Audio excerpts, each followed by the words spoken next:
أعوذ بالله من الشيطان الرجيم بسم الله الرحمن الرحيم إن الحمد لله نحمده ونستعينه ونستغفره ونعوذ بالله من شرور أنفسنا ومن سيئات أعمالنا من يهده الله فلا مضل له ومن يضلل فلا هادي له وأشهد أن لا إله إلا الله وحده لا شريك له وأشهد أن محمدا عبده ورسوله أما بعد فإن خير الحديث كتاب الله وخير الهدي هدي محمد صلى الله عليه وسلم وشر الأمور محدثاتها وكل محدثة بدعة وكل بدعة ضلالة وكل ضلالة في النار رب اشرح لي صدري ويسر لي أمري واحلل عقدة من لساني يفقه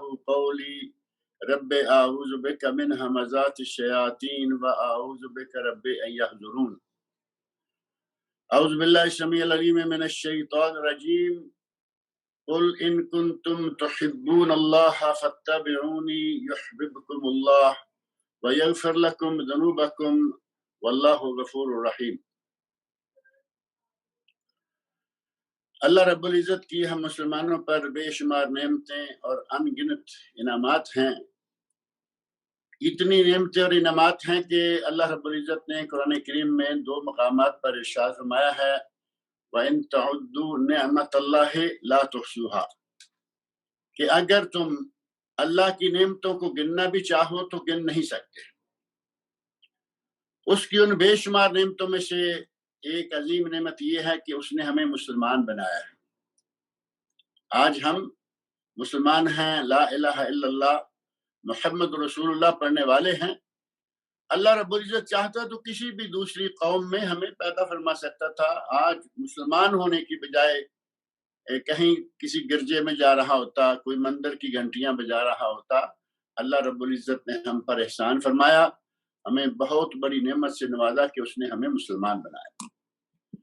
اور اس کی دوسری عظیم نعمت یہ ہے کہ اس نے ہمیں اسلام جیسا دین عطا کیا، وہ دین جس دین کا مقابلہ دوسرا کوئی دین نہیں کر سکتا۔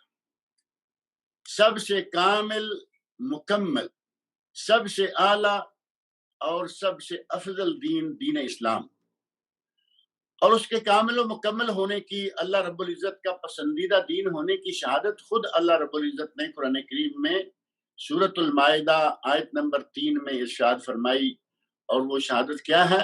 الیوم اکملت لکم دینکم واتممت علیکم نعمتی ورضیت لکم الاسلام دینا۔ اے لوگو، آج میں نے تمہارے لیے تمہارا دین مکمل کر دیا ہے، تم پر اپنی نعمت کا اتمام کر دیا ہے، اور تمہارے لیے دین اسلام کو پسند کر لیا ہے۔ گویا کہ ہمارے لیے اللہ رب العزت کی طرف سے پسندیدہ دین دین اسلام ہے، اور یہ ہمارے لیے بہت بڑی نعمت ہے کہ اللہ نے ہمارے لیے اس دین کو پسند فرمایا جو کامل و مکمل، جس میں کوئی کمی بیشی نہیں ہے۔ اور دوسرے کسی دین کے بارے میں ایسی گواہی اللہ رب العزت نے نہیں دی، نہ عیسائیت کے بارے میں، نہ یہودیت کے بارے میں، نہ کسی دوسرے دین کے بارے میں۔ اور اللہ رب العزت کی ان بے شمار نعمتوں میں سے ہی ایک عظیم نعمت یہ بھی ہے کہ اس نے ہمیں حضرت محمد رسول اللہ صلی اللہ علیہ وسلم کا امتی بنایا ہے۔ وہ نبی جو تمام انبیاء اور رسل کے امام، تمام انبیاء اور رسل کے امام اور تمام انبیاء اور رسل کے سردار ہیں۔ حضرت محمد رسول اللہ صلی اللہ علیہ وسلم دنیا میں بھی اللہ رب العزت نے انہیں امامت الانبیاء و رسل کا درجہ عطا فرمایا، جیسا کہ اسراء و معراج کے واقعہ میں یہ بات موجود ہے کہ نبی صلی اللہ علیہ وسلم نے مسجد اقصیٰ میں تمام انبیاء کی جماعت کروائی، اور یہی عظیم مرتبہ اللہ رب العزت محشر کے میدان میں پھر نبی اکرم صلی اللہ علیہ وسلم کو عطا فرمائے گا۔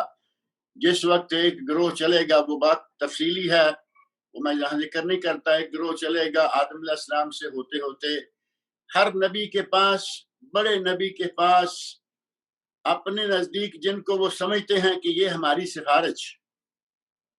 سفارش اللہ رب العزت کے سامنے کریں گے، باری باری جاتے ہیں، ہر کوئی اپنا کوئی نہ کوئی غلطی، کوئی نہ کوئی کوتاہی یاد کرتا ہے، معذرت کیے چلا جاتا ہے۔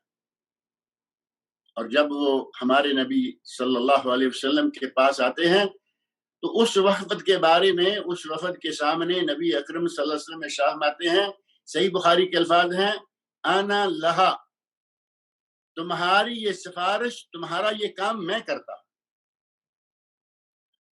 دنیا میں بھی اللہ رب العزت نے امامت عطا فرمائی، اور محشر کے میدان میں بھی اللہ رب العزت ہمارے نبی صلی اللہ علیہ وسلم کو یہ مقام عطا فرمائے گا، آپ دنیا و آخرت میں امام الانبیاء والرسل ہیں۔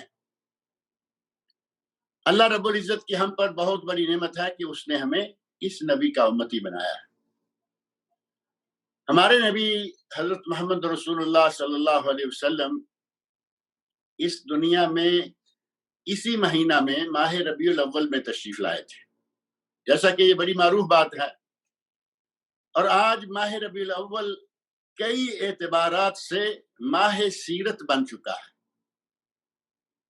کوئی کسی رنگ سے یہ سلسلہ کر رہا ہے، کوئی کسی انداز سے سلسلے کو چلا رہا ہے، لیکن آپ دیکھیں گے کہ ماہ ربیع الاول پورا مہینہ تقریباً نبی اکرم صلی اللہ علیہ وسلم کی مختلف انداز سے سیرت بیان کی جاتی رہتی ہے۔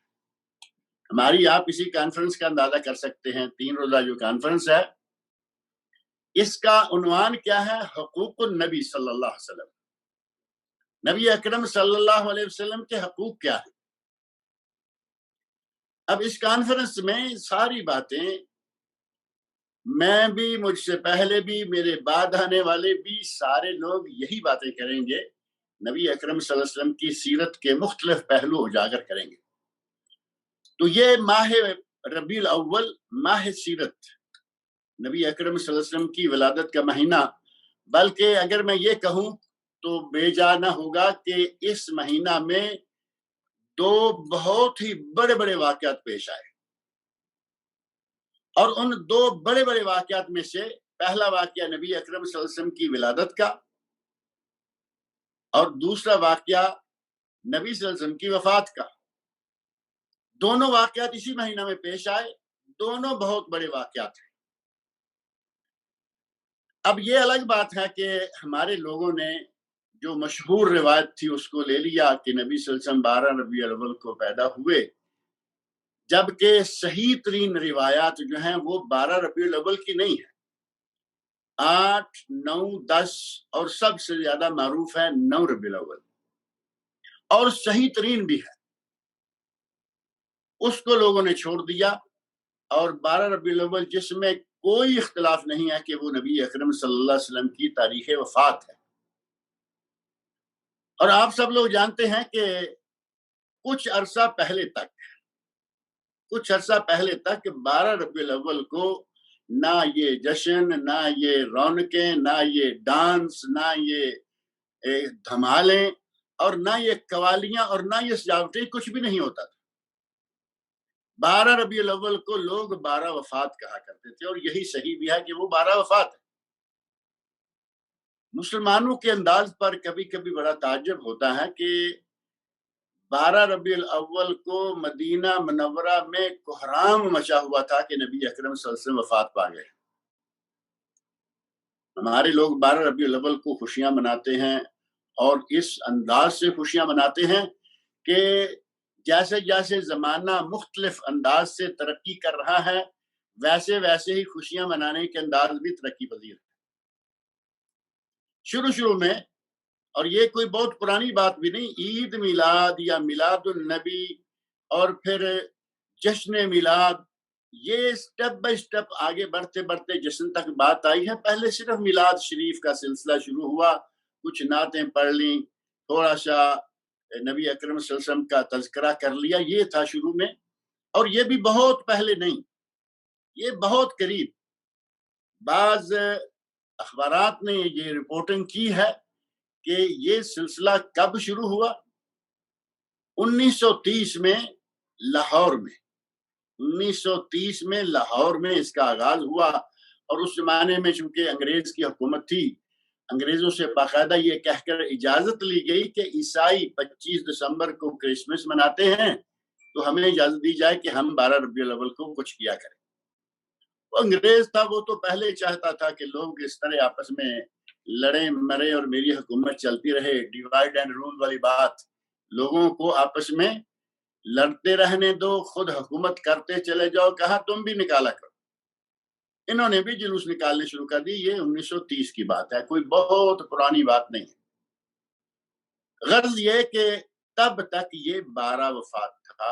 اب یہ سلسلہ ترقی پذیر ہوا، نعتوں سے اور سیرت کے مضامین مقالات سے بات بڑھتے بڑھتے اب حلوے پہ آئی، حلیم پہ آئی، اور اسی پر بس نہیں کیا گیا، بلکہ اب جو بالکل ہی لیٹسٹ پوزیشن بنی ہے اس میں تو یہ سلسلہ شروع ہوا ہے کچھ اس طرح کا کہ باقاعدہ ایک بہت بڑے سائز کا کیک، بہت بڑے سائز کا کیک ہے، بہت بڑے سائز کی اس کے اوپر چلانے کے لیے چھری ہے، اور مولانا تشریف فرما ہیں، ساتھ چیلے چانٹے بھی ہیں۔ آپ سب لوگوں نے وہ کلپ دیکھا ہوگا۔ اس کیک کو ذبح کرنے کے لیے، کیک کو کاٹنے کے لیے، اور پھر ساتھ ہی مولانا باقاعدہ یہ بھی گا رہے ہیں، گا میں اس لیے کہوں گا کہ جو کچھ وہ کر رہے ہیں وہ مسلمانوں میں تو کبھی تھا نہیں۔ مسلمانوں میں ہیپی برتھ ڈے جو سلسلہ شروع ہوا ہے یہ عیسائیوں سے آیا۔ مولانا بڑے عجیب انداز سے وہ چھری پھیر رہے ہیں اور پھر ساتھ ہی شروع کر دیا ہیپی برتھ ڈے یا رسول اللہ، ہیپی برتھ ڈے یا رسول اللہ۔ اب نبی اکرم صلی اللہ علیہ وسلم کے لیے بھی یہ انگلش کا سلسلہ شروع کر دیا گیا۔ ترقی کرتے کرتے ہمارے مولوی حضرات کہاں تک آ گئے ہیں کہ باقاعدہ صرف عید میلاد یا جھنڈیاں لگا کے موم بتیاں جلا کے ہی نہیں، باقاعدہ کیک کاٹ کر ہیپی برتھ ڈے یا رسول اللہ کہہ کر بھی عید میلاد منائی جانا شروع کر دی گئی۔ اور یہ کس دن ہو رہا ہے سارا کچھ؟ 12 ربیع الاول، جو بالاتفاق نبی اکرم صلی اللہ علیہ وسلم کی تاریخ وفات۔ اس موضوع کو ہم تفصیل سے نہیں لینا چاہتے، اور نہ ہی آج کا یہ موضوع ہے کہ عید میلاد کی شرعی حیثیت کیا ہے، جائز ہے ناجائز ہے، وہ ہمارا موضوع نہیں ہے۔ اصل موضوع یہ ہے کہ نبی اکرم صلی اللہ علیہ وسلم کے ساتھ محبت مصطفیٰ صلی اللہ علیہ وسلم، حب رسول صلی اللہ علیہ وسلم کیا ہے۔ صحابہ کرام رضی اللہ عنہم نے نبی اکرم صلی اللہ علیہ وسلم کے ساتھ کس طرح کی محبت کی، قرآن کریم کس طرح کی محبت چاہتا ہے، اور رسول اللہ صلی اللہ علیہ وسلم نے کس قسم کی محبت کا مطالبہ کیا، اور اس محبت کے تقاضے کیا ہیں، آج ہمارا موضوع یہ ہے۔ قرآن کریم کی سورت آل عمران کی آیت نمبر 31 میں نے پڑھی ہے آپ کے سامنے، جس میں اللہ رب العزت نے ارشاد فرمایا ہے ان کنتم تحبون اللہ فاتبعونی، اگر تم اللہ سے محبت کرتے ہو تو میری اطاعت کرو۔ قل ان کنتم، نبی اکرم صلی اللہ علیہ وسلم کو اللہ نے حکم دیا ہے کہ اے میرے نبی آپ اپنے لوگوں سے کہہ دیجئے، لوگوں سے کہہ دیجئے کہ صرف نعروں سے کام نہیں چلے گا، صرف دعووں سے بات نہیں ہوگی، بلکہ اگر تم اللہ سے محبت کرتے ہو تو اللہ سے محبت تب ثابت ہوگی جب میری اطاعت کرو گے، میری اتباع کرو گے تب اللہ سے محبت ہوگی، اور اگر میری اتباع کرو گے، میری اطاعت کرو گے، یحببکم اللہ، تو اللہ تم سے محبت کرے گا، اور جب اللہ رب العزت تم سے محبت کرے گا تو پھر کیا ہوگا؟ وَيَغْفِرْ لَكُمْ ذُنُوبَكُمْ، وہ تمہارے گناہ بھی معاف کر دے گا، وَاللَّهُ غَفُورٌ رَحِيمٌ، اور اللہ بہت ہی بخشنے والا اور بہت ہی رحم کرنے والا ہے۔ اللہ رب العزت نے یہاں ہمیں یہ بتایا ہے اور نبی اکرم صلی اللہ علیہ وسلم کی زبان مبارک سے کہلوایا ہے کہ صرف دعویٰ کافی نہیں کہ مجھے اللہ کے نبی سے بڑی محبت ہے، اور پھر آپ کے علم میں یہ بات ہے کہ لوگ صرف دعوے نہیں کرتے اور صرف محبت کے دعوے بھی نہیں کرتے، بلکہ ہمارے یہاں پاک و ہند میں تو یہ لفظ ایک دوسرے انداز سے مروج ہے، حب رسول نہیں بلکہ عشق رسول کے حوالے سے۔ عشق رسول نہ قرآن کریم میں کہیں آیا، نہ نبی اکرم صلی اللہ علیہ وسلم کی کسی صحیح سند سے ثابت ہے جس میں یہ وارد ہوا۔ اور ہمارے لوگ جب اپنے آپ کو عاشق رسول کہتے ہیں تو اس کا معنی یہ ہوا کہ یہ ایک گندا قسم کا لفظ جو قرآن و سنت میں ثابت ہی نہیں ہے، اس لفظ کو ہم رسول اللہ صلی اللہ علیہ وسلم کے لیے استعمال کریں۔ آپ میں سے کوئی صاحب عقل یہ کہے کہ میں اپنی ماں سے کہتا ہوں، میں اپنے باپ سے کہتا ہوں، میں اپنی بہن سے کہتا ہوں، میں اپنی بیٹی سے کہتا ہوں کہ میں تو اسے کرتا ہوں، کوئی آدمی نہیں مانے گا۔ اور کوئی آدمی یہ بات کرنے کے لیے تیار نہیں ہوگا کہ میں اپنی فلاں سے عشق کرتا ہوں۔ اتنا گھٹیا لفظ ہے کہ ہم اپنی ماں بہن بیٹی سے نہ کہہ سکیں اور اسی لفظ کو رسول اللہ صلی اللہ علیہ وسلم کے لیے استعمال کریں۔ اور آپ جانتے ہیں کہ ہمارے پاک و ہند میں یہ لفظ بڑے زور شور سے استعمال ہوتا ہے کہ ہم عاشقان رسول ہیں۔ دوسرا کہتا ہے جی میں عاشق رسول ہوں۔ عاشق رسول ہو تو صرف یہ نعرے اور دعوے سے بات نہیں ہوگی، فاتبعونی۔ اللہ رب العزت نے نبی اکرم صلی اللہ علیہ وسلم کی زبان مبارک سے یہ کہلوایا ہے، قل ان کنتم تحبون اللہ فاتبعونی یحببکم اللہ۔ اے میرے نبی ان لوگوں سے کہہ دو کہ اگر تم اللہ رب العزت سے محبت کرتے ہو تو میری اطاعت کرو، یحببکم اللہ، تو پھر اللہ تم سے محبت کرے گا، وَيَغْفِرْ لَكُمْ ذُنُوبَكُمْ، اور پھر وہ تمہارے گناہ معاف کر دے گا، واللہ غفور رحیم، اور اللہ بہت ہی رحم کرنے والا، بہت ہی بخشنے والا اور مہربان ہے۔ ہماری محبت کا انداز یہ ہے کہ ہم نہ تو اللہ اور اللہ کے رسول کا کوئی فیصلہ ماننے کو تیار ہوتے ہیں۔ بتائیے کہ یہ کیا محبت ہے؟ اللہ کے رسول صلی اللہ علیہ وسلم کچھ فرما رہے ہیں، ہم کچھ اور کر رہے ہیں۔ یہ محبت رسول نہیں، یہ تو سیدھی سیدھی نبی اکرم صلی اللہ علیہ وسلم کی نافرمانی شمار ہوگی۔ محبت رسول تو یہ تھی کہ اگر اللہ کے رسول کا کوئی فیصلہ آ جائے تو ہم من و ان اس کو قبول کر لیں، جیسا کہ سورۃ الاحزاب کی آیت نمبر 36 میں اللہ رب العزت نے ارشاد فرمایا ہے، ما کان لمؤمن ولا لمؤمنہ، ما کان لمؤمن ولا لمؤمنہ، کسی مومن مرد کے لیے کسی مومن عورت کے لیے یہ جائز نہیں ہے، یؤمنون ما کان لمؤمن ولا لمؤمنہ اذا قضى الله ورسوله امرا ان يكون لهم الخيرۃ من امرهم، کہ جب اللہ اور اللہ کا رسول کو فیصلہ کر دیں تو انہیں کوئی اختیار باقی رہے۔ اب اللہ اور اللہ کا رسول فیصلہ کر دے تو ہمارا اختیار ختم ہو گیا، اب سارے کا سارا اختیار اللہ اور اللہ کے رسول کی طرف چلا گیا۔ ہمارے یہاں یہ بات نہیں ہے، ما كان لمؤمن ولا لمؤمنة اذا قضى الله ورسوله امرا ان يكون لهم الخيرة من امرهم ومن يعص الله ورسوله، اگر کوئی آدمی اللہ کا فیصلہ آ جانے کے بعد، رسول اللہ صلی اللہ علیہ وسلم کا فیصلہ آ جانے کے بعد، ومن يعص الله ورسوله فقد ضل ضلالا مبینا، اگر ان کا فیصلہ سامنے آ جائے اور اس پر عمل نہ کرے، اس پر سر تسلیم خم نہ کرے، تو وہ کھلی ہوئی گمراہی میں چلا گیا۔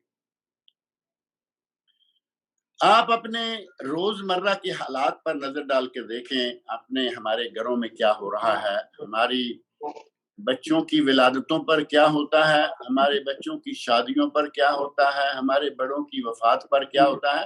یہ معاملہ کھل کر آپ کے سامنے آ جائے گا کہ اللہ کے رسول نے کیا فرمایا اور ہم کیا کر رہے۔ اور پھر اسی پر بس نہیں، بلکہ قرآن کریم میں اللہ رب العزت نے اپنی ذات کی قسم بہت نادر، اپنی ذات کی قسم نہیں کھائی، اور اگر قسم کھائی ہے اپنی ذات کی تو صرف ایک جگہ پر، اور وہ جگہ ہے سورۃ النساء کی آیت نمبر 65۔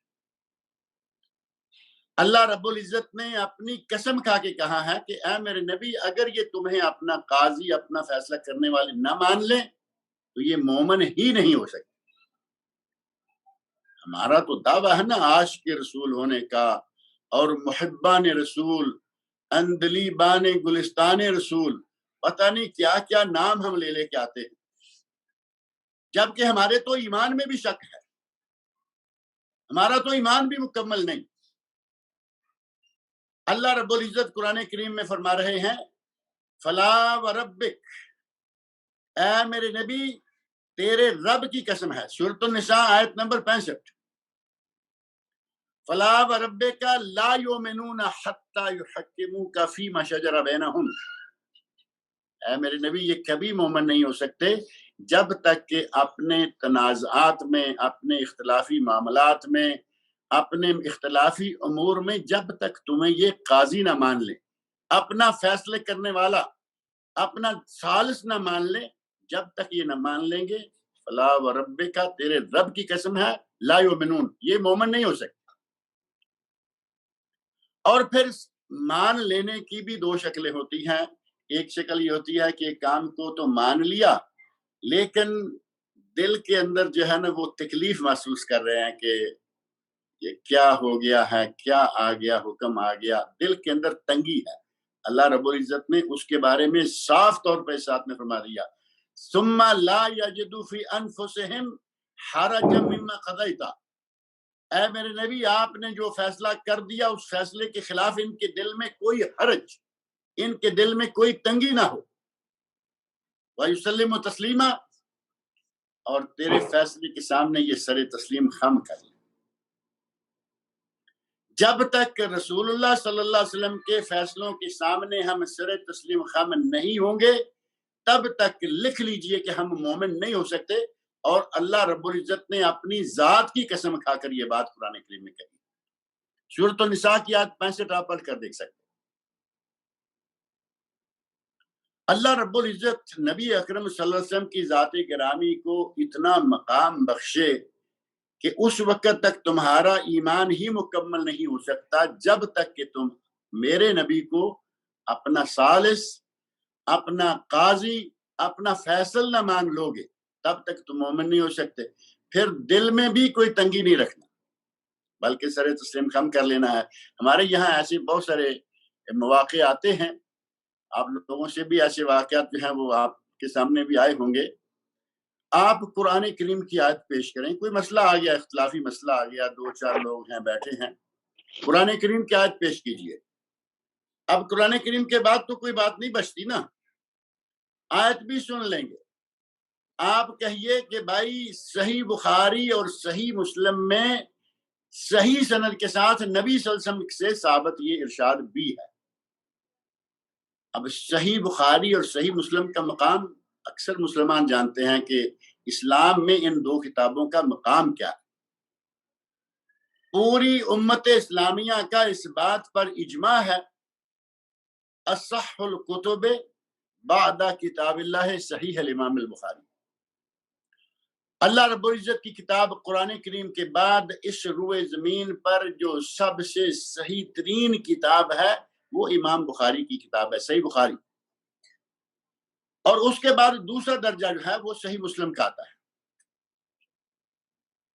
بعض لوگوں کو تو اس بخاری کے مقام، اس بخاری کے مرتبہ سے اتنی تکلیف ہو چکی ہے کہ وہ اگر کسی سے بخاری شریف کا 1 2 3 مرتبہ مسلسل حوالہ سنتے ہیں تو وہ کیا کریں گے؟ کئی لوگ ایسے سنیں گے باقاعدہ بڑے بڑے کلغیوں والے بڑی بڑی سٹیجوں پہ کھڑے ہو کر یہ کیا گزرتے ہیں، جی ان کو تو بخاری کا بخار آیا ہوا ہے۔ اللہ سے ڈرو، نبی پاک صلی اللہ علیہ وسلم کی احادیث کا صحیح سند سے ثابت مجموعہ، اور تمہیں اتنی تکلیف ہو رہی ہے اس کا نام سن کر۔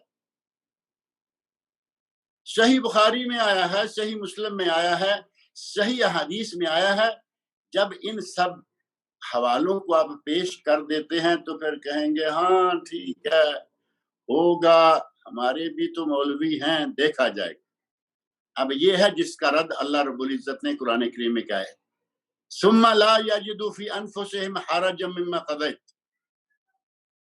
پھر جب میرا نبی فیصلہ کر دے اس کے بعد دل میں کسی قسم کی کوئی تنگی، دل میں کسی قسم کا کوئی انقباض اور کوئی حرج باقی نہ رہے، وَيُسَلِّمُ تسلیما، اور وہ سر تسلیم خم کر لے۔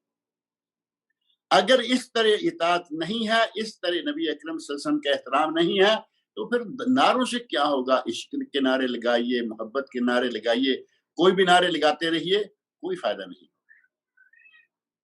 ہمیں نبی اکرم صلی اللہ علیہ وسلم سے محبت کا انداز یہ اپنانا چاہیے کہ جہاں کہیں اختلاف آ جائے، اللہ رب العزت کی کتاب قرآن کریم ہے، رسول اللہ صلی اللہ علیہ وسلم کے ارشادات ہیں، جس کا بہت بڑا مجموعہ آج ہمارے پاس الحمدللہ موجود ہے۔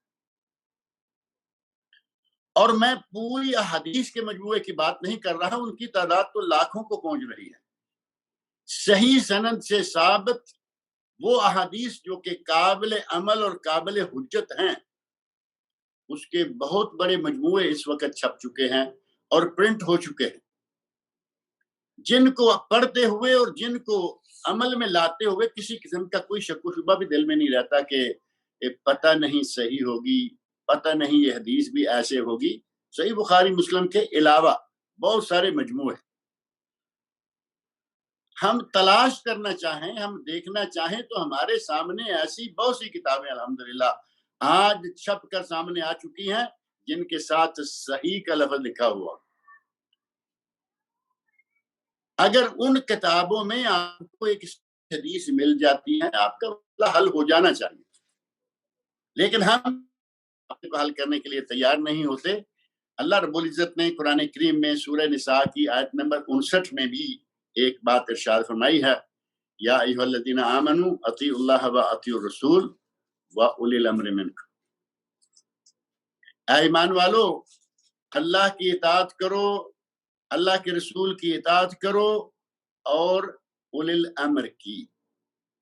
اب اولی الامر کی یہ تیسرا لفظ آیا، تیسری پارٹی آئی، تیسرے اشخاص آئے، تو اللہ رب العزت نے وہاں اطیعوا کا لفظ استعمال نہیں فرمایا۔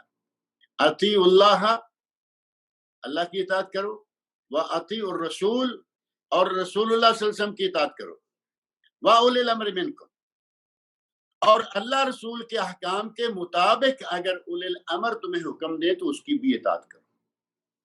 یعنی تیسری جو پارٹی ہے اس کے بارے میں مطلقاً نہیں فرمایا۔ اولی الامر کو آپ حاکم وقت سلطان لے لیں، اولی الامر کو آپ اہل علم علماء کی جماعت لے لیں، کوئی بھی لے لیں، جب تک ان کا حکم قرآن و سنت کے مطابق نہیں ہے تب تک وہ واجب العمل نہیں ہو۔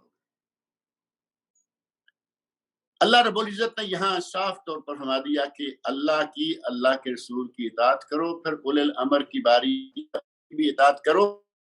جو خاص بات فرمائی وہ ہے ہمارے معاملات میں کام آنے والی۔ فَإِن تَنَازَعْتُمْ فِي شَيْءٍ، اگر کبھی کسی معاملہ میں تمہارا تنازع ہو جائے، جھگڑا ہو گیا، اختلاف ہو گیا، جیسا کہ آج کل مذہبی اختلاف عام ہے، دو عالم ہیں، دو جماعتیں ہیں، ان کا آپس میں اختلاف ہو جائے تو اس وقت کیا کرنا ہے؟ اللہ رب العزت نے اس کا حل بتا دیا۔ فَإِن تَنَازَعْتُمْ فِي شَيْءٍ فَرُدُّوهُ إِلَى اللَّهِ وَالرَّسُولِ، اگر کسی معاملہ میں اختلاف ہو جائے، تمہارا تنازع ہو جائے تو اسے اللہ اور اس کے رسول کی طرف لوٹا دو۔ تمہارا اختلاف ہو جائے تو فیصلہ اب کہاں سے لینا ہے؟ اللہ اور اس کے رسول سے۔ یہاں اولی الامر کو لایا ہی نہیں گیا، کیونکہ اولی الامر سے آگے ہی تو اختلافات شروع ہوں گے۔ تنازع کا فیصلہ کرنے کے لیے اللہ اور اللہ کے رسول صلی اللہ علیہ وسلم۔ ان کنتم تؤمنون باللہ والیوم الآخر، اگر تم اللہ پر اور قیامت کے دن پر ایمان لاتے ہو، رکھتے ہو، تو تمہیں یہ کام کرنا ہوگا، تنازع کی شکل میں اللہ اور اللہ کے رسول کی طرف۔ اب نبی اکرم صلی اللہ علیہ وسلم کی اطاعت اس انداز سے ہو جو کہ حب رسول کا بنیادی تقاضا ہے۔ ہم حب رسول کے دعوے تو کرتے ہیں نا، جیسا کہ میں یہ ذکر کر رہا ہوں، حب رسول ہی نہیں، عشق رسول تک جاتے ہیں۔ حب رسول کا سب سے بنیادی تقاضا یہ ہے کہ نبی اکرم صلی اللہ علیہ وسلم جو فرما دیں سر تسلیم خم کر دیں، مان لیں۔ جس بات سے نبی اکرم صلی اللہ علیہ وسلم روک دیں اس سے بعد آ جائیں۔ حب رسول کا یہ سب سے پہلا تقاضا ہے۔ میں رسول اللہ صلی اللہ علیہ وسلم کو مانتا ہوں، محمد الرسول اللہ صلی اللہ علیہ وسلم پڑھتا ہوں، لیکن بات نہیں مانتا تو کیا کرتا ہوں میں؟ یعنی میں رسول اللہ صلی اللہ علیہ وسلم کو تو مانتا ہوں لیکن رسول اللہ صلی اللہ علیہ وسلم کی نہیں مانتا۔ کیا ماننا ہوا یہ ہمارا کہ ہم رسول کو تو رسول مانیں لیکن آپ کی بات کو نہ مانے، اس پر عمل نہ کریں. جبکہ صحیح بخاری، صحیح مسلم، سنن نسائی، سنن ابن ماجہ اور مسند امام احمد، حدیث کی ان ساری کتابوں میں یہ حدیث موجود ہے. نبی اکرم صلی اللہ علیہ وسلم ارشاد فرماتے ہیں لا یؤمن احدکم. اب دیکھیے محبت کا معیار کیا ہے. لا یؤمن احدکم، پہلے سٹارٹ میں ہی نبی اکرم سے فرما رہے ہیں لا یؤمن احدکم، تم میں سے کوئی شخص مومن نہیں ہو سکتا حتی اکون احب الیہ من والدہ و ولدہ والناس اجمعین. اس وقت تک تم میں سے کوئی شخص مومن نہیں ہو سکتا جب تک میں، یعنی رسول اللہ صلی اللہ علیہ وسلم فرماتے ہیں جب تک میں اسے اس کے والد، والدہ، والدین، ولد یعنی بیٹا بیٹی اولاد، جب تک میں کسی کے ماں باپ اور اس کی اولاد سے والناس اجمعین اور ساری دنیا سے زیادہ اسے پیارا نہ ہو جاؤں، تب تک وہ آدمی مومن نہیں ہو سکتا. نبی اکرم صلی اللہ علیہ وسلم نے اس حدیث میں فرمایا کہ تب تک آدمی مومن نہیں ہو سکتا جب تک میرے ساتھ محبت کا معاملہ یہ نہ ہو جائے کہ وہ ساری دنیا سے زیادہ مجھ سے محبت کرے. اور ایک حدیث میں باقاعدہ نبی اکرم، صحیح بخاری کی وہ بھی حدیث ہے، اس میں ہے والذی نفسی بیدہ، مجھے قسم ہے اس ذات کی. آپ اندازہ فرمائیں رسول اللہ صلی اللہ علیہ وسلم صادق و امین، جن کی زبان مبارک سے نہ غصے میں نہ رضا میں کبھی جھوٹ نہیں نکلتا، اور جن کو مشرکین مکہ نے نبوت ملنے سے پہلے بھی 40 سال صادق امین مانے رکھا، اور جب آپ نے نبوت کا اعلان کیا تو کبھی کسی نے جھوٹا نہیں کہا. مانا نہیں الگ بات ہے، لیکن جھوٹ کا الزام کبھی کسی نے نہیں دیا. اور اس بات کی گواہی ابو سفیان نے ہرکل کے دربار میں دی تھی. مشہور واقعہ صحیح بخاری میں اور حدیث کی کتابوں میں موجود ہے. کہ اس لمبا میں تفصیل میں نہیں جاتا تاکہ بات ہماری دوسری طرف نہ نکل جائے. ہرکل نے، آپ یوں کہہ لیں کہ قیصر روم نے، جس کا نام ہرکل تھا، اس نے ابو سفیان سے پوچھا تھا کہ تیرے قوم کے لوگوں نے کبھی اس شخص سے جھوٹ سنا ہے؟ تو فرمایا، حضرت ابو سفیان اس وقت تب بھی مسلمان نہیں ہوئے تھے، اس کے باوجود کہتے ہیں کہ اس شخص نے کبھی جھوٹ نہیں بولا. اور یہ کب کی بات ہے؟ نبوت سے پہلے کی نہیں، بلکہ یہ اس وقت کی بات ہے جب کہ نبی اکرم صلی اللہ علیہ وسلم غزوہ تبوک کے لیے روانہ ہو چکے تھے، یا غزوہ تبوک کے ایام کی بات ہے، یعنی نبوت کو عرصہ گزر چکا ہے. اس زمانے میں بھی ابو سفیان نے مسلمان ہونے سے پہلے اس بات کی گواہی دی کہ اس شخص نے کبھی جھوٹ نہیں بولا.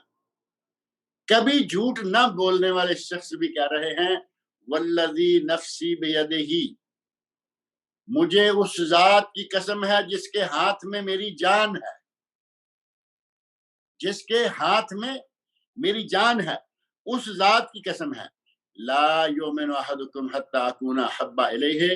پھر وہی الفاظ ہیں کہ کوئی شخص اس وقت تک مومن نہیں ہو سکتا جب تک کہ میں اسے اس کے والدین سے، اس کی اولاد سے، اس کے رشتہ داروں سے، اس کے سب لوگوں سے زیادہ محبوب نہ ہو جاؤں.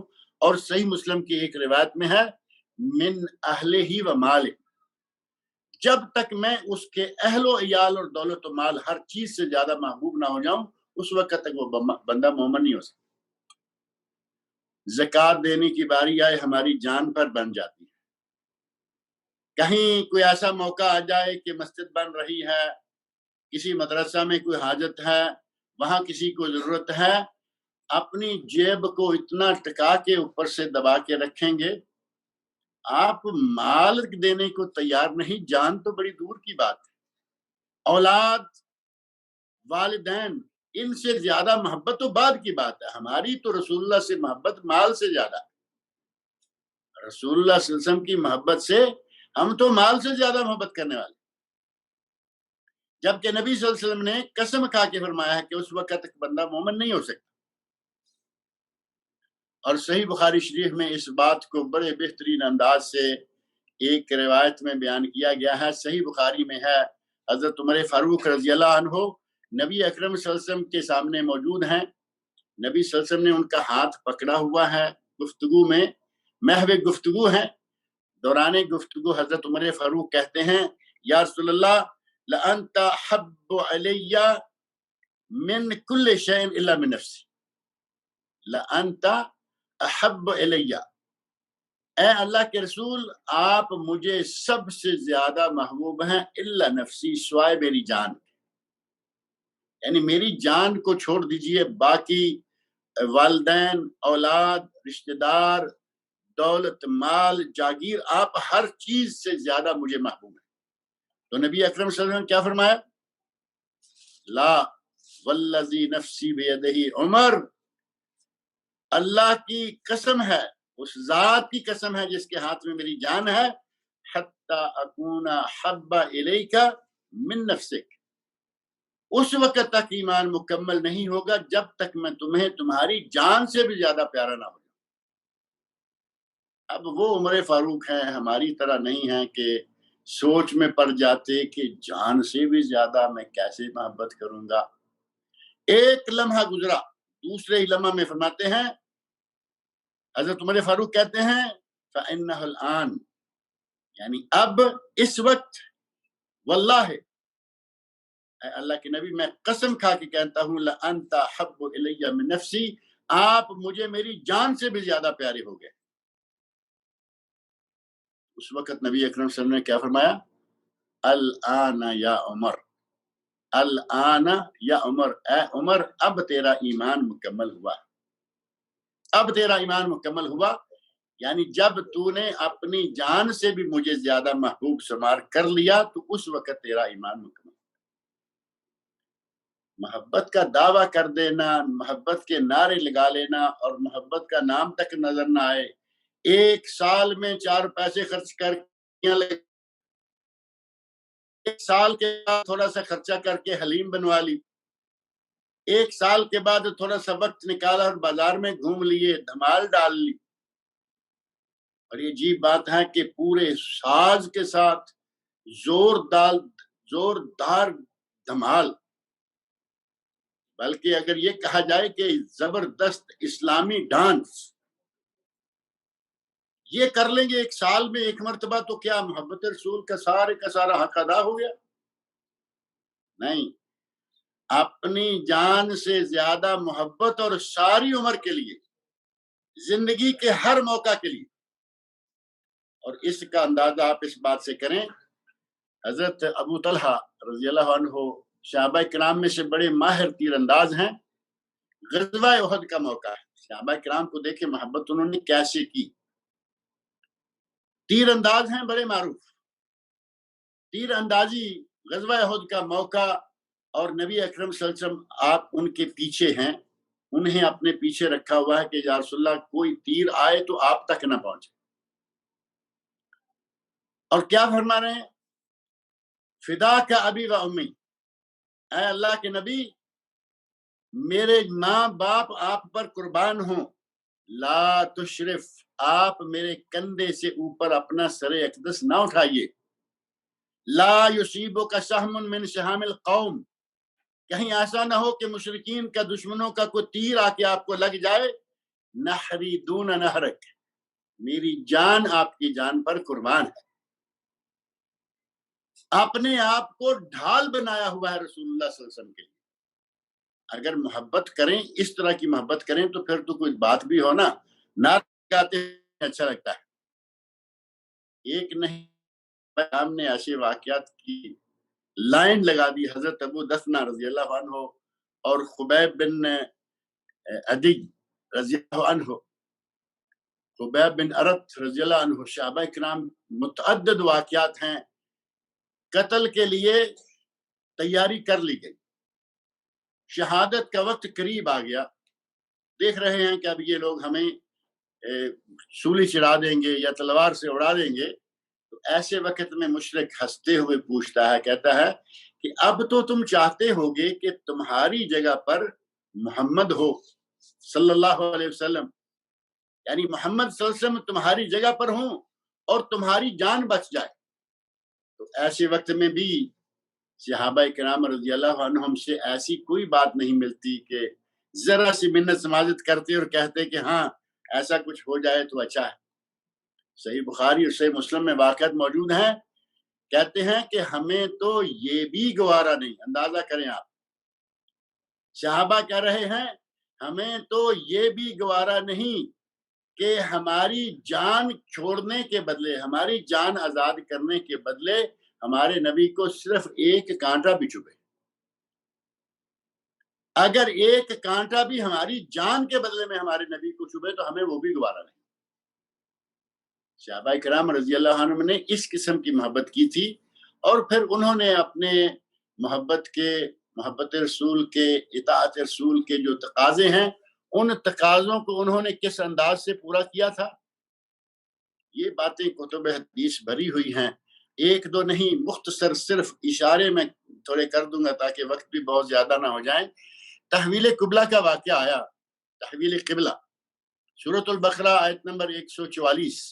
اللہ رب العزت فرماتے ہیں فَلَنُوَلِّيَنَّكَ قِبْلَةً تَرْضَاهَا, اے میرے آپ جس قبلہ کو چاہتے ہیں ہم آپ کو اس طرف موڑ دیں گے. بیت المقدس کی بجائے آپ کو کعبہ شریف کی طرف منہ کرنے کی اجازت دے دیں گے. اور ساتھ ہی فرمایا فَوَلِّ وَجْهَكَ شَطْرَ الْمَسْجِدِ الْحَرَامِ, اے میرے نبی آج کے بعد آپ مسجد حرام یعنی کعبہ شریف کی طرف منہ کر کے نماز پڑھنا شروع کر دیجیے. قبلہ کی طرف نماز شروع ہو گئی.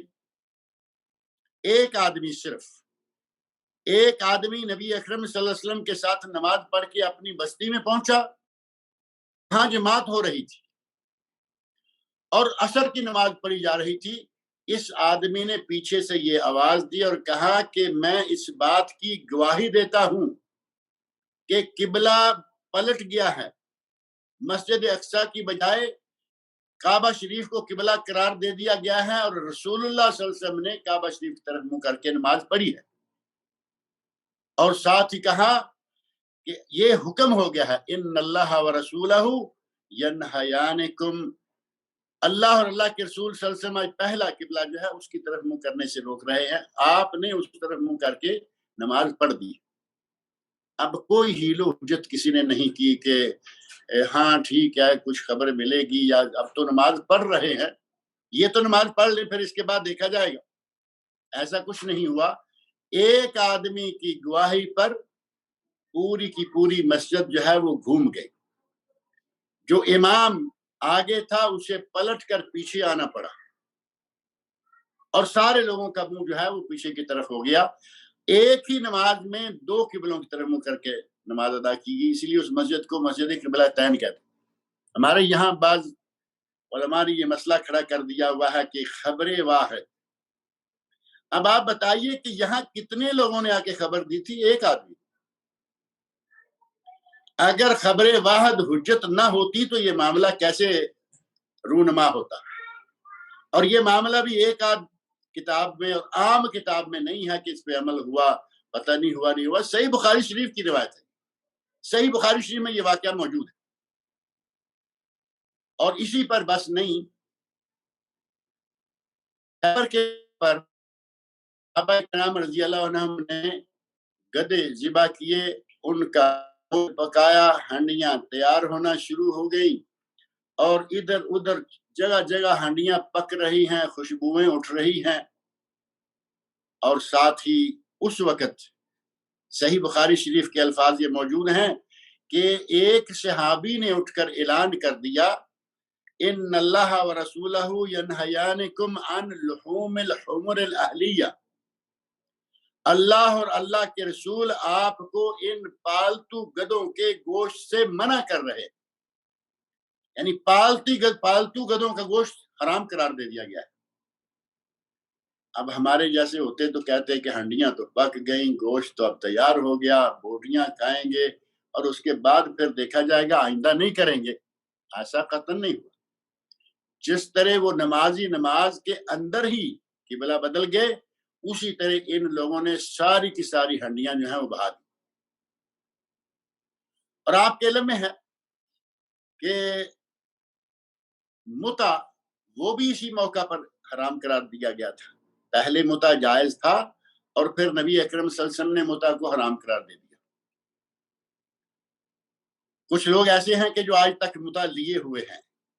کچھ لوگ متع کے نام سے کروا رہے ہیں اور کچھ لوگ اس کا نام بدل کر کروا رہے ہیں. کام وہی ہے. ہمارے کچھ بھائیوں کو تکلیف ہو جائے گی. آپ اندازہ کریں کہ جو 1 دن کے لیے نکاح ہوتا ہے، 2 دن کے لیے نکاح ہوتا ہے، 3 دن کے لیے نکاح ہوتا ہے، جب شیعہ یہ کرتے ہیں تو کیا کہتے ہیں؟ متع ہے. اور یہ کہا جاتا ہے کہ یہ حرام ہے. اور وہی کام ہمارا سنی بھائی کرے. شیعہ کے کرے تو حرام اور سنی کرے تو حلال. شیعہ تو بڑے فضائل بیان کرتے ہیں نا کہ اگر کسی نے 1 مرتبہ متع کیا تو اس کو عمرے کا ثواب، اتنی مرتبہ حج، اتنی مرتبہ یہ، اور اتنی مرتبہ نبی کے اعمال کے برابر. نعوذ باللہ من ذالک. ہمارے وہ تو نہیں کر رہے لیکن اس کو نام بہترین دے دیا ہے متع، لیکن نام دیا اس کو حلالہ. جو چیز حرام ہے، جس پر اللہ کے رسول صلی اللہ علیہ وسلم نے لعنت فرمائی ہے. اللہ کے رسول صلی اللہ علیہ وسلم نے متع کرنے والے، حلالہ کرنے والے اور حلالہ کروانے والے دونوں، پہلے شوہر اور نئے شوہر دونوں پر لعنت فرمائی تھی. اور حدیث شریف میں نبی اکرم صلی اللہ علیہ وسلم نے اس دوسرے شوہر کو، جس کو حلالہ کرنے کے لیے یہ عورت سپرد کی گئی ہے، اس آدمی کے بارے میں نبی صلی اللہ علیہ وسلم نے فرمایا تیس المستعار. تیس المستعار یہ کرائے کا سانڈ ہے. اللہ کے رسول صلی اللہ علیہ وسلم لعنت فرمائیں، اللہ کے رسول صلی اللہ علیہ وسلم اسے کرائے کا سانڈ کہیں. اور ہمارے لوگ بڑے مزے کے ساتھ مولوی بھی کر رہے ہیں مولوی بھی کر رہے ہیں حلالے اور کروا رہے ہیں حلالے. بلکہ میرے پاس ایک اشتہار ہے، وہ اشتہار تو راولپنڈی کا ہے، لیکن میں نے سنا ہے کہ راولپنڈی کے علاوہ کئی شہروں میں اس طرح کے اشتہار لگے ہوئے ہیں جہاں لکھا ہوا ہے حلالہ سینٹر.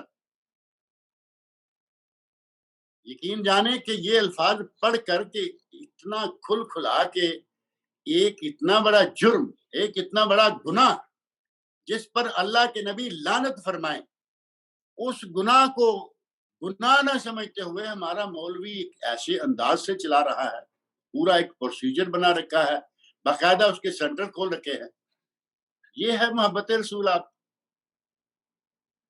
نبی اکرم صلی اللہ علیہ وسلم نے ایک چیز کو حرام قرار دیا، وہ کریں اس کا نام اور رکھ دیا، اور یہ کریں تو اس کا نام بدلا اور اپنے لیے جائز اور حلال کر لیا.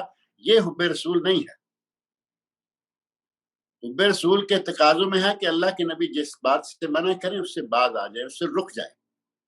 یہ لوگ گوشت ہنڈیاں بہا دی، یہ پرواہ نہیں کی کہ گوشت پک گیا، ہم نے آگ جلائی، ہم نے محنت کی، کچھ بھی نہیں. فوری طور پر ساری کی ساری ہنڈیاں انڈھیل دی. اور حضرت انس رضی اللہ عنہ واقعہ بیان کرتے ہیں، صحیح بخاری مسلم وغیرہ میں واقعہ موجود ہے. کہتے ہیں کہ میں ابو طلحہ رضی اللہ عنہ کے گھر میں تھا، اور ابو طلحہ جو ہیں وہ ان کے سوتیلے والد بنتے ہیں. یہ چھوٹی عمر کے ہیں. عربوں میں یہ رواج ہے کہ چھوٹی عمر کے جو بچے ہوتے ہیں وہ آئے ہوئے مہمانوں کی خدمت کرتے ہیں. آپ لوگوں نے یہاں تو ظاہر ہے کہ عام چلتا ہے، دیکھا ہوگا کہ وہ جو قہوہ پلاتے ہیں، جس کو قہوہ کہتے ہیں، چھوٹی چھوٹی پیالیوں میں فناجین یا فنجان جس کو کہتے ہیں، تو وہ عموماً چھوٹی عمر کا نوجوان بچہ ہوتا ہے، یا کم از کم مجلس کی جتنی بھی نفری ہے ان سب میں سے چھوٹی عمر کا آدمی ہوگا. وہ باقاعدہ یہ خدمت سرانجام دیتے ہیں. حضرت انس رضی اللہ عنہ بیان فرماتے ہیں کہ میں لوگوں کو شراب پلا رہا تھا. اب یہ جان کر، یہ سمجھ کر آپ ایسا نہ ہو کہ بعض لوگ جو ہیں وہ ایک دم اچھل پڑتے ہیں. صحابہ کی مجلس، جب تک شراب کو حرام قرار نہیں دیا گیا حلال تھا. لوگ پیتے تھے. اللہ رب العزت نے اس شراب کو 4 مرتبہ تھوڑا تھوڑا کر کے حرام قرار دیا، یکدم نہیں. بلکہ ام المومنین حضرت عائشہ صدیقہ رضی اللہ عنہ فرماتی ہیں کہ یہ شراب لوگوں کی عادت ثانیہ، لوگوں کی ایسی عادت بن چکی تھی، اتنی پکی ہو چکی تھی کہ اگر انہیں یکدم کہا جاتا کہ شراب چھوڑ دو، یہ اسلام چھوڑ دیتے لیکن شراب نہ چھوڑ. لیکن اللہ رب العزت چونکہ بہت ہی حکیم ہے، حکمت کے ساتھ تھوڑا تھوڑا کر کے اسٹیپ بائی اسٹیپ چوتھے اسٹیپ پہ آ کے کہا کہ شراب حرام، فاجتنبوہ، اس سے اجتناب کرو. اب حرمت کا جب اللہ رب العزت نے کلمات یہ نازل فرما دیے، انما الخمر والمیسر والازلام والازلام رجس من عمل الشیطان، وہاں انما الخمر سٹارٹ ہی شراب سے کیا گیا. اب نبی اکرم صلی اللہ علیہ وسلم نے اپنی طرف سے ایک ندا دینے والا منادی بھیجا، جاؤ جا کے اعلان کر دو مدینے کی گلیوں میں کہ شراب حرام قرار دے دی گئی ہے. اس وقت منادی نکلا، اس نے ندا دینا شروع کی. حضرت انس رضی اللہ عنہ فرماتے ہیں کہ ندا سننے کے بعد ہماری مجلس میں جس کے ہاتھ میں جام تھا اس کے ہاتھ سے واپس ہو گیا. جن لوگوں کے گھروں میں جتنے شراب کے برتن، گھڑے، کچھ بھی تھا، سب نے اپنے گھڑے جو ہیں وہ توڑ دیے، باہر شراب کو پھینک دیا. اور فتح الباری میں الفاظ موجود ہیں، فجرت سکک المدینہ، صحیح بخاری، فجرت سکک المدینہ، فجرت فی سکک المدینہ. یہ شراب مدینہ کی گلیوں میں اس طرح بہہ گئے جیسے بارش کا پانی گلی نالی میں بہتا ہے. محبت کے تقاضے یہ ہیں کہ جب رسول اللہ صلی اللہ علیہ وسلم کی طرف سے، اللہ کی طرف سے، اگر دونوں طرف سے کوئی بات آ جائے تو اب چونچرا نہیں، آگے پیچھے نہیں، پسو پیش نہیں، اب اس کو ماننا ہوگا، اس پر عمل کرنا ہوگا. اور اگر یہ عمل کریں، اور ان لوگوں نے ایسے ہی تو اتنا بڑا انعام نہیں لیا نا. آپ یہ اندازہ کریں کہ نبی اکرم صلی اللہ علیہ وسلم کے صحابہ کو اللہ رب العزت نے وہ تمغہ یا وہ میڈل دیا جو دوسرے مومنوں کو، دوسرے مسلمانوں کو، دوسری امتوں کے لوگوں کو جنت میں جانے کے بعد ملے گا. اور وہ میڈل، تمغہ کون سا ہے؟ اللہ کی رضا. اللہ کی رضا کا تمغہ دوسرے سارے لوگوں کو ملے گا جنت میں جا کر. اور صحابہ کرام رضی اللہ عنہم کو وہ تمغہ اللہ رب العزت نے دنیا میں ہوتے ہوئے ہی وہ تمغہ عطا کر دیا. اور قرآن کریم کے کئی مقامات پر موجود ہے، رضی اللہ عنہم ورضوا عنہ، اللہ ان سے راضی ہو گیا اور وہ اللہ سے راضی ہو گئے. یہ عظیم تمغہ ان صحابہ کو ان کی اصل خالص محبت کے نتیجہ میں ملا. اور انہوں نے، صحابہ کرام نے نبی اکرم صلی اللہ علیہ وسلم سے کس قسم کی محبت کی تھی، اس کا اندازہ آپ صحیح مسلم اور مسند امام احمد کی اس حدیث سے لگا سکتے ہیں جس میں نبی صلی اللہ علیہ وسلم ارشاد فرماتے ہیں، من اشد امتی الی حبا، مجھ سے سب سے زیادہ محبت کرنے والے لوگ وہ ہیں ناس یکونون بعدی، جو ابھی موجود نہیں ہیں، میرے بعد آئیں گے. یود احدہم لو رآنی بأہلہ ومالہ، ان لوگوں کی خواہش ہوگی کہ اگر کوئی ہمارا اہل و عیال، دولت و مال، ہر چیز لے لے اور ہمیں نبی اکرم صلی اللہ علیہ وسلم کی زیارت کروا دے، وہ ہر چیز قربان کرنے کے لیے تیار ہو جائیں. آپ نے فرمایا کہ وہ ابھی نہیں، وہ آئیں گے. اور وہ صحابہ کرام کے بعد تابعین کا سلسلہ، اور یہ سلسلہ جو ہے آخر تک چلتا رہا. نبی اکرم صلی اللہ علیہ وسلم کے ساتھ محبت کا انداز جو ہے یہ ہونا چاہیے محبت کے اور اطاعت کے. جب یہ آپس میں کچھ رشتے قائم نہیں ہوں گے تو وہ صحیح معنوں میں محبت نہیں ہوگی. نبی اکرم صلی اللہ علیہ وسلم سے محبت ہے، آپ پہ بکثرت درود پڑھیے، درود شریف کے بہت سارے فضائل و برکات ہیں، وہ ایک الگ سے مسئلہ ہے. اور پھر نبی اکرم صلی اللہ علیہ وسلم سے اگر محبت ہے تو نبی صلی اللہ علیہ وسلم کے پیاروں سے پیار رکھیے، نبی صلی اللہ علیہ وسلم کے اہل بیت سے پیار کیجیے، نبی صلی اللہ علیہ وسلم کے صحابہ کرام سے پیار کیجیے. اگر آپ نبی صلی اللہ علیہ وسلم کے پیاروں کو گالیاں دیں گے، نبی صلی اللہ علیہ وسلم کے محبوب لوگوں کو برا بلا کہیں گے، اور پھر آپ کہیں ہم ایمان والے، بلکہ یہاں ایک عجیب بات ذکر کروں، آپ کے علم میں ہوگی، وہ لوگ جو نبی اکرم صلی اللہ علیہ وسلم کے خلفۂ راشدین ابو بکر صدیق، عمر فاروق، عثمان غنی رضی اللہ عنہم، 3 خلفاء کو، حضرت خدیجۃ الکبریٰ رضی اللہ عنہا کو چھوڑ کر امہات المومنین کو، 10 مبشرہ کو، حضرت علی رضی اللہ عنہ کو چھوڑ کر چند ایک لوگ، بلکہ ان کے نزدیک تو انگلیوں پر چند لوگ گنے جا سکتے ہیں، کہتے ہیں جی مقداد بن اسود اور سلمان فارسی، بلال حبشی، صہیب رومی، اور اپنے 5 تن پاک شامل کر کے کہتے ہیں ان لوگوں کے علاوہ باقی سارے کے سارے نعوذ باللہ منافق ہو گئے۔ اتنی عظیم ہستیوں کو جنہیں اللہ رب العزت نے اپنی رضا کا سرٹیفکیٹ دے دیا، غزوہ بدر کے موقع پر رضا کا سرٹیفکیٹ دیا، اور صلح حدیبیہ کے موقع پر رضا کا سرٹیفکیٹ دیا۔ قرآن کریم میں اللہ رب العزت نے مختلف مقامات پر جن کو اپنی رضا کا سرٹیفکیٹ دے دیا، کیا نعوذ باللہ اللہ بھی نہیں جانتا تھا کہ یہ لوگ بعد میں منافق ہو جائیں گے؟ پتہ نہیں کس منہ سے یہ باتیں کرتے ہیں، اور اللہ رب العزت کے سامنے کون سا منہ لے کے جائیں گے؟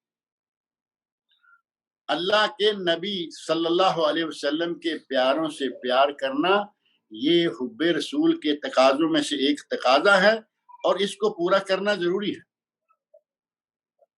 صحابہ کرام رضی اللہ عنہم بہت ہی پیار کیا کرتے تھے۔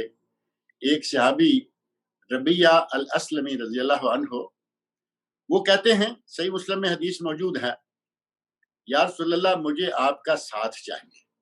اب اندازہ کریں پیار کا، محبت کا، مجھے ساتھ چاہیے، اگر میں جنت میں چلا بھی جاؤں آپ کہاں ہوں گے، میں کہاں ہوں گا؟ نبی اکرم صلی اللہ علیہ وسلم نے خوش ہو کر ایک مرتبہ فرمایا تھا کہ ربیعہ مانگو، کیا مانگتے ہو؟ اور یہ خدمت کون سی سر انجام دیا کرتے تھے؟ رات کو نبی صلی اللہ علیہ وسلم کے کہیں قریب رہتے، سوتے، اور جب آپ بیدار ہوتے تو آپ کے لیے پانی کا یہ وہ کا انتظام کیا کرتے تھے۔ نبی اکرم صلی اللہ علیہ وسلم نے اس خدمت پر خوش ہو کر کہا کہ کچھ مانگو، تو کہا اسألک مرافقتک فی الجنہ، اے اللہ کے نبی میں آپ کی جنت میں مرافقت، اندازہ کریں آپ جنت، اگر جنت مل بھی گئی تو مجھے آپ کی مرافقت چاہیے، ساتھ چاہیے۔ جنت میں اگر چلا بھی گیا تو آپ کہاں ہوں گے، میں کہاں ہوں گا، مجھے ساتھ چاہیے۔ تو نبی اکرم صلی اللہ علیہ وسلم نے فَأَعِنِّي عَلَى ذَلِكَ بِكَثْرَةِ السُّجُودِ، اگر جنت میں میرا ساتھ چاہیے تو پھر فَأَعِنِّي عَلَى نَفْسِكَ بِكَثْرَةِ السُّجُودِ، اپنی اس دعا کے قبول ہونے، اپنی اس مراد کو پہنچنے کے لیے بکثرت سجدے کیا کرو، یعنی نفلی نمازیں، تہجد اور دیگر نفلی نمازیں بکثرت پڑھو، تاکہ میں سفارش کروں اور جنت میں تمہیں میرا ساتھ مل جائے۔ صحابہ کرام تو اس حد تک سوچتے تھے کہ ہمیں نبی صلی اللہ علیہ وسلم کا ساتھ جنت میں بھی ساتھ ملے، اور دنیا میں ایسے کئی صحابہ ہیں کہتے ہیں یا رسول اللہ ہم اپنے بال بچوں میں ہوتے ہیں، آپ کو دیکھنے کو جی چاہتا ہے، بال بچوں کو چھوڑ کر بھی ہم آپ کی خدمت میں حاضر ہو جائیں۔ اللہ کے نبی صلی اللہ علیہ وسلم کے ساتھ محبت کرنی ہے تو اس طرح کی محبت کریں جس طرح کی محبت صحابہ کرام رضی اللہ عنہ نے کی تھی۔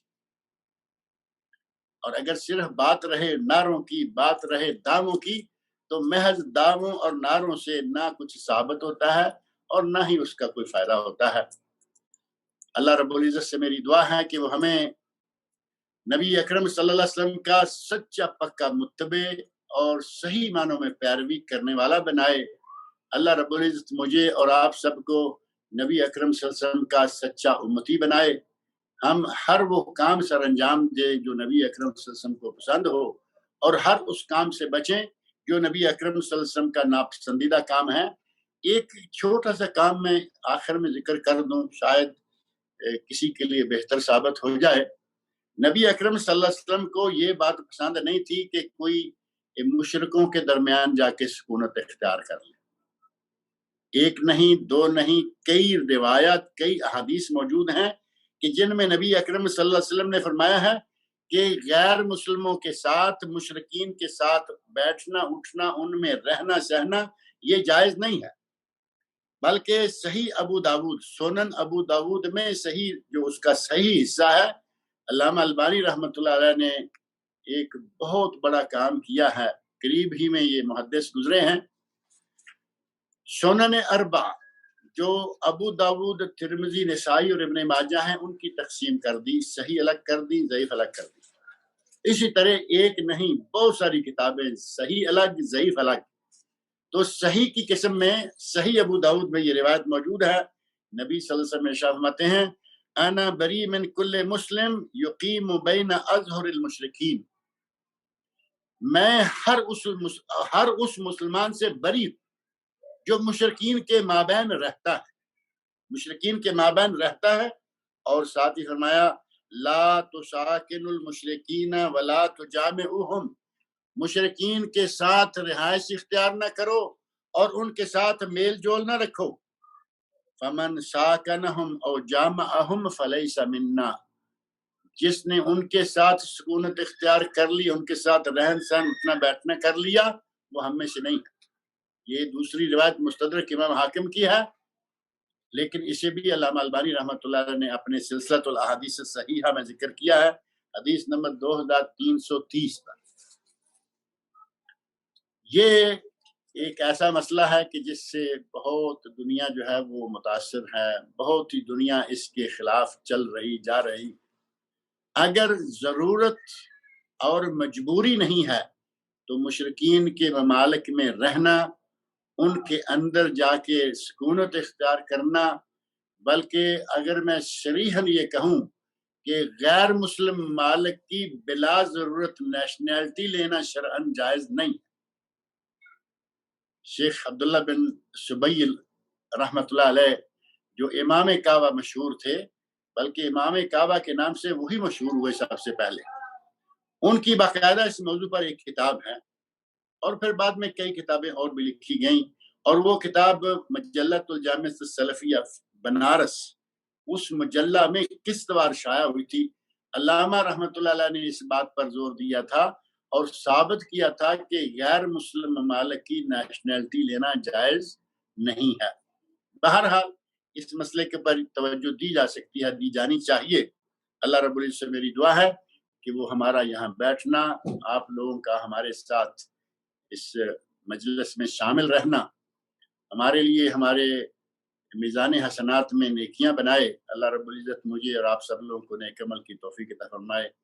بارک اللہ لنا ولکم فی القرآن الکریم والسنہ الکریمہ۔